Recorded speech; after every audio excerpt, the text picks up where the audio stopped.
चलिए आगे बढ़ लेते हैं। आज पूरा देश करगिल विजय दिवस की 27वीं वर्षगांठ मना रहा है और इस खास मौके पर लद्दाख के द्रास स्थित करगिल युद्ध स्मारक पर शहीद जवानों को भावभीनी श्रद्धांजलि अर्पित की गई, उन्हें याद किया गया।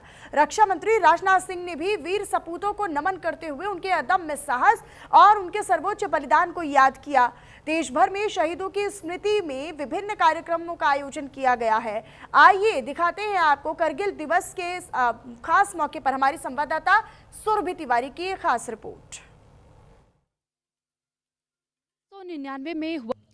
1999 में हुआ करगिल युद्ध और जिसके उपलक्ष्य में हर 26 जुलाई को 1999 करगिल युद्ध को करगिल विजय दिवस मनाया जाता है। और इस करगिल विजय दिवस के मौके पर आज हम आपको शौर्य गाथा के बारे में बताएंगे और इस स्मारक स्थल के बारे में बताएंगे जिसे करगिल वॉर मेमोरियल कहा जाता है। दरअसल ये वो पूरा करगिल वॉर मेमोरियल है जिसे 2004 में तैयार किया गया था ताकि यहाँ वो सभी लोग आकर के उस देशभक्ति के जुनून को एक बार फिर महसूस कर पाए। और साथ ही ये जानकारी आपको दे दें कि जिस दौरान यानी 1999 में जब यहाँ पर युद्ध हुआ था, बताया ये जाता है कि उसी को दर्शाने के लिए कि किस तरीके से हमारे कई वीर जवान जिनको शहादत मिली, वीर गति को प्राप्त हुए, उनके नाम पर ऑपरेशन विजय के नाम से स्थापित इसे किया गया। और इन सैनिकों पर जिस तरीके से बर्फीली चोटियों में उन्होंने अपनी बहादुरी का परचम लहराया, अपनी जान न्यौछावर कर दी और उनकी वीरता की गाथा का जीवंत प्रमाण इसे आप मान सकते हैं।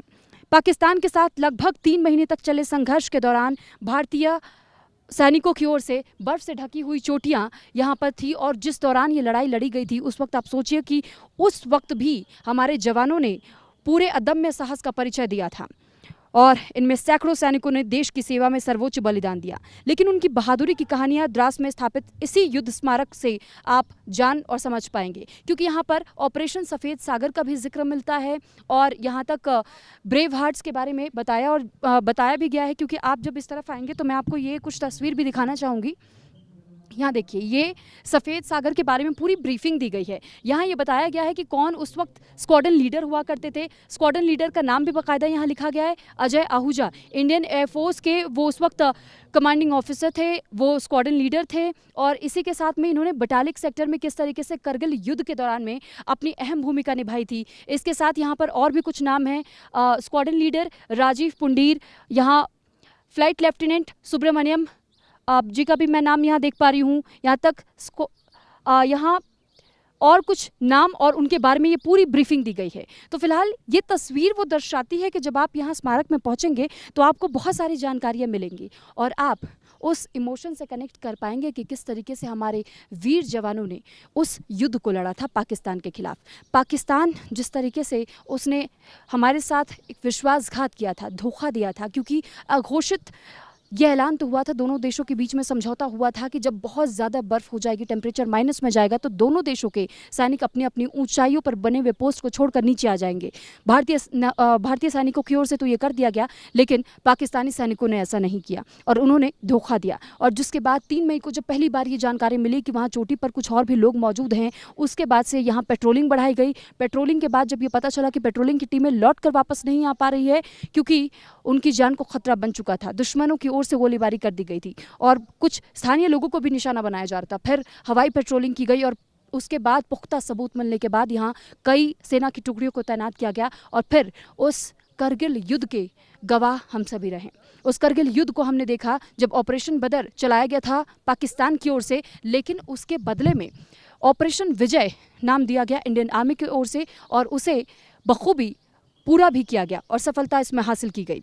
हालांकि 500 से अधिक सैनिकों को हमने ज़रूर खोया, वो वीर गति को प्राप्त हुए, लेकिन उन वीर नारी, उन वीर माताओं को भी नमन और प्रणाम है जिन्होंने ऐसे जवानों को अपनी कोख से जन्म दिया, जिन्होंने देश के लिए अपने प्राणों की एक बार भी नहीं सोची प्राणों के लिए और प्राण न्यौछावर कर दिए। इस सरजमी को सुरक्षित रखने के लिए, हमारी सरहदों को सुरक्षित रखने के लिए आप जब यहाँ इस युद्ध स्मारक पर आएंगे तो आपको यहाँ पर बहुत सारी तस्वीरें दिखाई देंगी और मैं आपको थोड़ा और आगे लेकर के चलना चाहूँगी। और इन तस्वीरों के ज़रिए हम आपको बताना चाहते हैं कि जब आप यहाँ पहुँचते हैं तो फिर आपको एक अलग अनुभूति होती है। अनुभूति इस बात की भी कि यहाँ आपको वो पल महसूस होगा कि उस वक्त कितनी कठिनाइयों का सामना हमारे जवानों ने किया था, किस तरीके से चैलेंजेस उन्होंने फेस किए थे। इसके बावजूद इस पूरे युद्ध में हमने जीत हासिल की, क्योंकि इन ऊंची ऊंची पहाड़ी की चोटियों के ऊपर दुश्मन हमारा पहले से मौजूद था, लेकिन इन पहाड़ों को झुकाने का काम हमारे सैनिकों ने किया। उन दुश्मनों के छक्के छुड़ाए हमारे सैनिकों ने। और ये जो वीर भूमि की तस्वीर आप देख रहे हैं, ये वो स्मारक स्थल है जो कि ये गवाही देता है कि जो अब तक भी 1947 से लेकर के और अब तक की स्थिति में जितने जवान इस सेक्टर में खास तौर पर शहीद हुए हैं, जो भी अब तक घटनाएं रही हैं, युद्ध के हालात हों या फिर आतंकवादी घटनाएं हों, तो ये उनकी याद में ये शहीद स्थल एक तरीके से आप कह सकते हैं, या वीर भूमि के नाम से इसे आप जान सकते हैं। जौजिला पास के पास जो घटनाएं हुई और उनमें जो जवान शहीद हुए, उसके ठीक बगल में एक गोल सा आपको चबूतरा दिखाई देगा, स्टील प्लेट्स लगी हुई हैं, वहाँ पर वो भी नाम अंकित किए गए हैं। और फिर आप जब दाहिनी तरफ आते हैं, यानी राइट हैंड साइड पे जब आप आते हैं, तो यहाँ ऑपरेशन विजय का, यानी ये गुलाबी पत्थरों का इस्तेमाल करते हुए इस पूरे स्मारक स्थल को बनाया गया है। और यहाँ हमारा तिरंगा कितने शान से लहरा रहा है, ये वो तस्वीर भी हम आपको दिखा रहे हैं। करगिल विजय दिवस के मौके पर यहाँ पर इस वक्त सेना की पूरी टुकड़ियाँ मौजूद हैं, सेना बैंड मौजूद है। यहाँ पर कई सारे कार्यक्रमों का आयोजन किया जाना है। सबसे पहले श्रद्धांजलि समारोह के साथ में इसकी शुरुआत होगी और उसके बाद चीफ गेस्ट के आगमन के बाद से और भी कुछ कार्यक्रम तय किए गए हैं और उसी हिसाब से कार्यक्रम आगे बढ़ेंगे। इसके साथ ही यहाँ पर ये जो स्टैचूज़ आप देख रहे हैं, ये वो स्टैचूज़ हैं जो कि जिसे नाम दिया गया स्मृति पथ। जब आप बिल्कुल मेन गेट से होकर के गुजरते हैं तो इन स्टैचूज़ के बारे में, यानी कि ये वो शहीद वीर जवान हैं जिनके बारे में आपको सारी डिटेलिंग मिल जाएगी। चाहे आप विक्रम बत्रा का नाम ले लीजिए, मनोज पांडे का नाम ले लीजिए, इसमें कई ऐसे नाम अंकित हैं। उनके बारे में उन्होंने कौन सी भूमिका निभाई थी और वो किस ब्रिगेड के साथ में जुड़े रहे थे। इसी के साथ में हमने आपको वो तस्वीरें भी दिखाई और अब हम आपको ये भी बताते हैं कि यहाँ एक ऐसा म्यूजियम भी बनाया गया है जो कि करगिल युद्ध को पूरी तरीके से दर्शाता है। ये बताता है कि उस दौरान क्या कुछ हुआ था। ये वो स्मारक स्थल है जहाँ पर आपको उसी करगिल युद्ध से जुड़ी हुई तमाम जानकारियाँ आप यहाँ आने के बाद जान सकेंगे। कैमरा पर्सन सचिन के साथ मैं सुरभि तिवारी। 1999 का वो करगिल युद्ध और उस करगिल युद्ध के दौरान जिन हथियारों का इस्तेमाल हुआ था, उसकी कुछ झलकियां आज भी आपको करगिल वॉर मेमोरियल पहुंचने के बाद देखने को मिल जाएंगी। और इस वक्त जो ठीक मेरे पीछे ये तस्वीर आप देख रहे हैं, दरअसल ये वो तोप है जिसका इस्तेमाल उस दौरान किया गया था, यानी 155 mm field howitzer 77 B02 Bofors gun. और इसका इस्तेमाल किया गया था .5140 यानी गन हिल पर। और गन हिल पर इसे नीचे तैनात किया गया था जहां पर चोटियों पर सीधे सीधे निशाना साधने का काम किया जा रहा था। देखिए, जब हम करगिल युद्ध की बात कर रहे हैं तो करगिल युद्ध के को समझने के लिए ये आपको पहले तो गन हिल .5140 को समझना पड़ेगा जहां पर बोफोर्स का इस्तेमाल हुआ था। और ये वो पॉइंट है जिसे दर्शाया गया है यहाँ पर। इसके बारे में पूरी तरीके से डेमोन्स्ट्रेट भी किया गया है, पूरी जानकारी साझा की गई है। यहाँ इस चोटी पर जब यहाँ दुश्मनों के फौज मौजूद थी और इसके ठीक नीचे में जब हमारे जवान चढ़ाई करने की कोशिश कर रहे थे, उन जवानों को रोकने के लिए लगातार गोलीबारी की जा रही थी आर्मी के कुछ जो पाकिस्तानी आर्मी थी उनकी ओर से। और उसी का जवाब देने के लिए, मुंह तोड़ जवाब देने के लिए इस होवित्जर का इस्तेमाल किया गया था। देखिए, इसके बारे में अगर मैं आपको जानकारी दूं तो करगिल का जो युद्ध स्वतंत्र भारत के युद्धों में सबसे ज़्यादा अहम माना जाता है, क्योंकि सबसे अब तक का भयंकर युद्ध साबित हुआ। और दुश्मन की जवाबी गोलीबारी के बावजूद उच्च कोण में 3 राउंड का बर्स्ट फायर करती हुई बोफोर्स तोपों की ये छवियाँ ये बताती हैं कि किस तरीके से इसका इस्तेमाल उस दौरान युद्ध के वक्त में किया गया था। और इसे शामिल करते हुए ये ज़रूर समझा जा सकता है कि उस वक्त ऑपरेशन के दौरान बोफोर्स तोप ने लगभग 2.5 लाख से अधिक गोले दागे और जिसके कारण 80% से अधिक दुश्मन हताहत हुए। हमारे बहादुर पैदल सेना को एक के बाद एक लक्ष्य हासिल करने में मदद मिली। बोफोर्स तोप का ये मॉडल इस युद्ध में तोपखाने के योगदान को दर्शाता है और ये बताता है कि उन महान वीरों को सलाम भी किया जाता है जब उस वक्त इसका इस्तेमाल हुआ होगा। आप सोचिए कि उस वक्त कितनी ज़्यादा धड़कनें उन दुश्मन फौजियों की बढ़ी होंगी जब उन पर इससे घातक प्रहार किया गया था। ये वो तस्वीर है जो दिखाती है कि हमारे जवान कितने मजबूती के साथ में उस लड़ाई को तो लड़ रहे थे, लेकिन इन्हीं आर्टिलरी गन्स का इस्तेमाल उस वक्त किया गया था उन दुश्मनों के छक्के छुड़ाने के लिए। और ये उनमें से एक, और इसी के साथ ही कुछ और भी आर्टिलरीज का इस्तेमाल किया गया था। वहाँ भी मैं आपको कुछ तस्वीरें दिखाना चाहूँगी। वो इस प्रकार के भी कैरियर तोप्स हैं जिनको लेकर के खच्चरों के ज़रिए भी इनको आगे तक लेकर के जाया जा सकता था और उससे भी फिर फायरिंग की जाती थी। यहाँ तक इस वॉर मेमोरियल में आपको ऐसी कई तस्वीरें देखने को मिलेंगी। यहाँ हट ऑफ रिमेम्बरेंस के नाम से एक हॉल भी बनाया गया है और उस हॉल के अंदर वो तमाम तस्वीरें आपको देखने को मिलेंगी जिसमें कि उन जवानों की स्मृतियाँ कैद हैं जिन्होंने अपनी जान दे दी थी, अपने प्राणों को न्यौछावर कर दिया था देश के नाम। और उस हट ऑफ रिमेम्बरेंस में आपको वो चिट्ठियाँ भी मिलेंगी। चिट्ठियों के साथ साथ में वो आईडी कार्ड्स, उनसे जुड़े हुए तमाम और भी ऐसे दस्तावेज और जानकारियाँ आपको मिल जाएंगी जब हट ऑफ रिमेम्बरेंस के अंदर आप जाते हैं। और उससे आप ये समझ पाएंगे कि उस दौरान क्या वो स्थिति रही होगी हमारे जवानों की।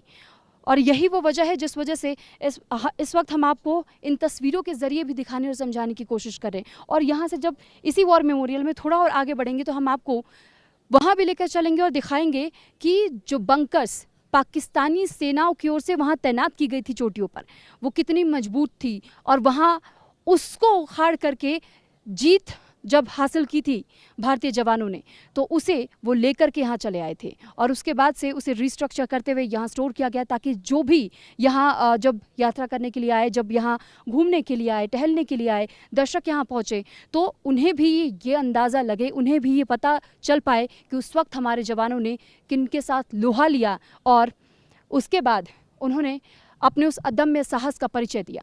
Camera person Sachin. 26 जुलाई करगिल विजय दिवस का मौका और एक ऐसी यात्रा जो दिल्ली से सीधे यहाँ करगिल वॉर मेमोरियल तक पहुँची और इसके पीछे की कहानी हम जानेंगे अब उन्हीं बाइकर्स की ज़ुबानी। सबसे पहले मैं एक एक करके आप सभी का नाम जानना चाहूँगी और पूरी टीम को इस वक्त आप लोगों में से लीड कौन कर रहा है, किसकी ये पूरी प्लानिंग थी, कैसे इसको आप लोगों ने अंजाम दिया? सर, मैं कर्नल प्रवीण भाल हूँ और मेरे साथ में हम 30 राइडर हैं जिसमें से कि 8 महिलाएं हैं और बाकी हम आर्मी ऑफिसर्स और जेसीओ जवान्स हैं।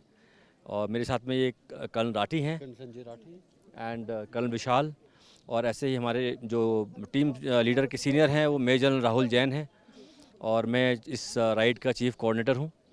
और ये जो राइड है हमारे जो कारगिल युद्ध में 1999 जो उन्होंने जो है हिस्सा लिया, जो हमारे ब्रेव हार्ट्स हैं जो इसमें शहीद हुए, उनके ट्रिब्यूट एक तरीके से देने के लिए हमने ये राइड ली थी, जो कि 14 जुलाई को रक्षा मंत्री जी ने दिल्ली से इसका फ्लैग ऑफ किया और हमने पूरे जम्मू कश्मीर लेह लद्दाख कवर करते हुए मेन जो वॉर मेमोरियल्स हैं जैसे लेह हो गया, शुशूल, रजांगला और अभी यहाँ कारगिल वॉर मेमोरियल हमने कवर किया।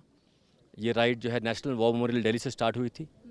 वहाँ से हम वहाँ की वॉर मेमोरियल की मिट्टी का कलश लेके आए थे और जितने भी वॉर मेमोरियल हमने रास्ते में कवर किए उनकी मिट्टी हमने ली है और यहाँ पर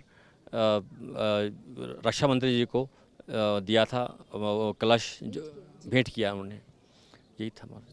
तो सर ये अचानक से आप लोगों ने प्लान कैसे किया, क्या आया आप लोगों के दिमाग में? मैम, इसमें प्लानिंग की कोई बात नहीं है, जज्बा जो है वो डिसाइड करता है। और बिल्कुल ही 4-5 डेज़ पहले न्यूज़ निकली इसकी एंड फटाफट वॉलंटियर किया और पहुंच गए दिल्ली में हमारे को बाइक्स वगैरह मिली और इस डिफ़िकल्ट वाले टेरेन और इस रास्ते के ऊपर हम चल पड़े। एंड चैलेंजेस क्या रहे हैं सर? चैलेंजेस ये रहे कि एक्लिमेटेशन का टाइम कम था।